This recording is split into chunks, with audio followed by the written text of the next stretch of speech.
Trump just isn't the same. You're noticing it now, aren't you? You can see it. He's old, sleepy, confused, weak. His jaw kept falling on his chest and his mouth kept going slack. He's not the same man. His energy is gone. No one can deny it. And Putin, has so little respect for Obama that he's starting to throw around the nuclear word. You heard that, nuclear. You're learning he cares about himself, not us. Sioux Falls, thank you very much, Sioux Falls.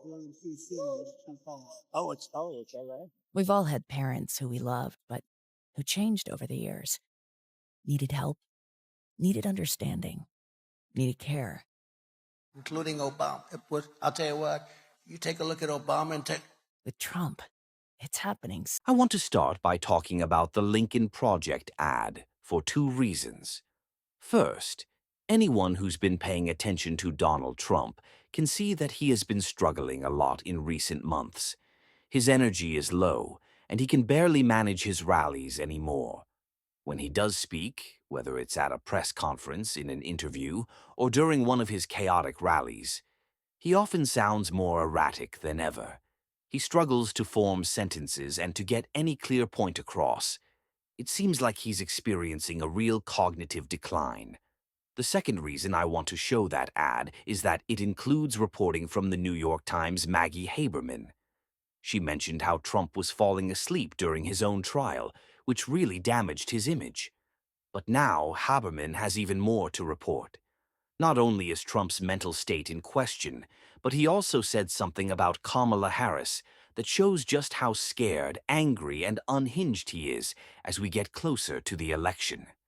During a private fundraiser, Trump used a disgusting slur to insult Kamala Harris in a disgraceful way.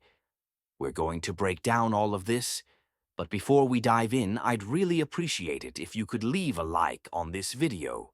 If you haven't already, please subscribe. It really helps us continue building this community.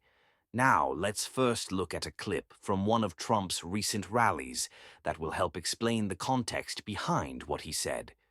Crooked Joe Biden became mentally impaired, sad.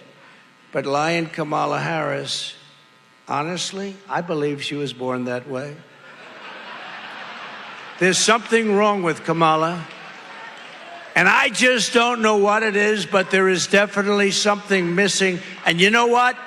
Everybody knows it.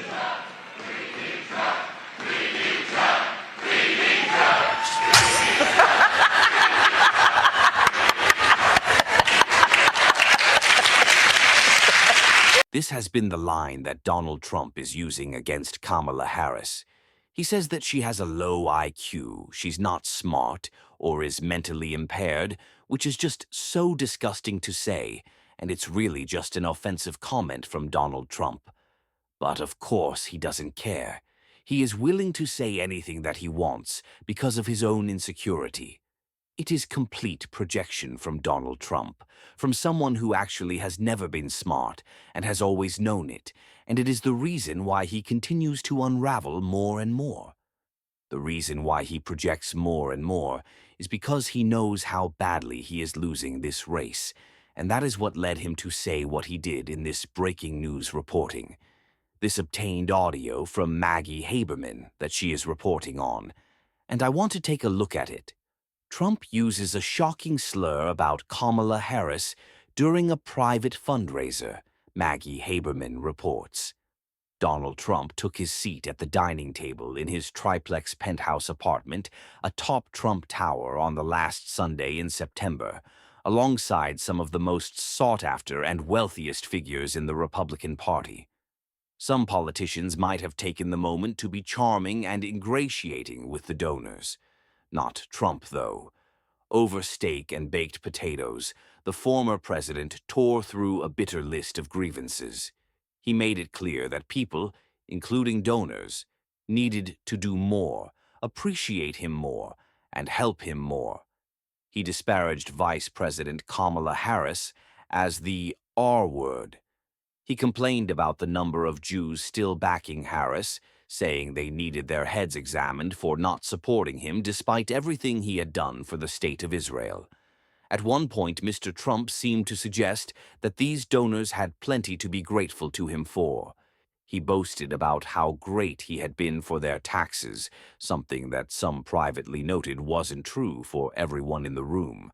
The rant, described by 7 people with knowledge of the meal who spoke on the condition of anonymity to discuss private conversations, underscored a reality 3 weeks before Election Day. Donald Trump's often cantankerous mood in the final stretch, and one of the reasons for his frustrations, is money. He's trailing his Democratic rival in the race for cash and has had to hustle to keep raising it. Donald Trump, someone who has never shied away from name-calling, is now referring to Vice President Kamala Harris as the R-word. It's gotten to this point, this low point, because he knows how badly he is losing this race, trailing in donations, trailing in the polls. Donald Trump just can't stand it anymore because he knows on the other side of an election loss is accountability and shame. And that is why he continues to melt down, as perfectly described in this Lincoln Project ad right here. Working. You know it. The country is laughing at you. Eating pets? Really, Donald? That's all you got? It happens, Donald. Even the best shows lose their audience and get canceled, and you are never the best show. 3 million more voted for Clinton. God bless you! 7 more for Joe Biden. Now you're tanking in the polls. Let's face it, Donald, your ratings suck. Look around. All these people like Chris and Susie, you're paying them more money than they ever made. You think they really care about you? What do you think will happen when you lose? You're headed to court. They're buying beach houses. And when it happens, Ron DeSantis is going to laugh his ass off. Nobody likes you, Donald. You were useful until you weren't. Eating pets? Sorry, Donald. You're canceled. As we've seen before, this isn't the first time Donald Trump has used such language. While it is undeniably disgraceful, it's sadly not surprising at this point. I anticipate many Republicans will come forward to defend him for using that offensive R-word. Lindsey Graham has already done so, but he faced significant backlash for it. Let's take a closer look. In a speech ostensibly about Vice President Kamala Harris's visit to the border. Let's take a listen. Kamala is mentally impaired. Joe Biden became mentally impaired. Kamala was born that way. If you think about it, only a mentally disabled person could have allowed this to happen to our country. Okay, so first of all, there are actual people out there with mental impairments, and that's insulting to them. Second of all, Vice President Kamala Harris is not mentally impaired. No, I just think she's crazy liberal. I don't question her. But what do you think about that rhetoric? I just think the better course to take is to prosecute the case that her policies are destroying the country. They're crazy liberal. 400,000 people have been let loose in our country. 16,000 people convicted of being a rapist. 13,000 convicted murderers, and 400,000 of people generally convicted of crimes released on her watch. It's not going to get better. So I saw that statistic. We dove into it, our fact checker. That statistic is actually over decades. So some of those people you're talking about are people that came into the country during Trump. And second of all, some of them are in prison. A lot of them are in prison, not ICE prisons, but federal prisons for their crimes. I can tell you this, the man who killed Laken Riley in Georgia was released by the Biden-Harris administration on parole because they had no capacity at the border to hold him. That's not a reason to parole people. I promise you, women have been raped and murdered. People have been hurt by illegal immigrants released into this country without detention. It is a nightmare. It is crazy. It's crazy to boycott a speech by the Prime Minister of Israel to a joint session of Congress thinking it won't embolden Iran. It's crazy to withdraw from Afghanistan hoping things will be different this time. Medicare for all, Green New Deal, crazy stuff. Okay. Now, I'm not saying she's crazy. I'm saying your policies are. It's truly sad to see these Republicans doing whatever they can to defend the indefensible actions of Donald Trump. They will continue to do so no matter what, because they are afraid of him.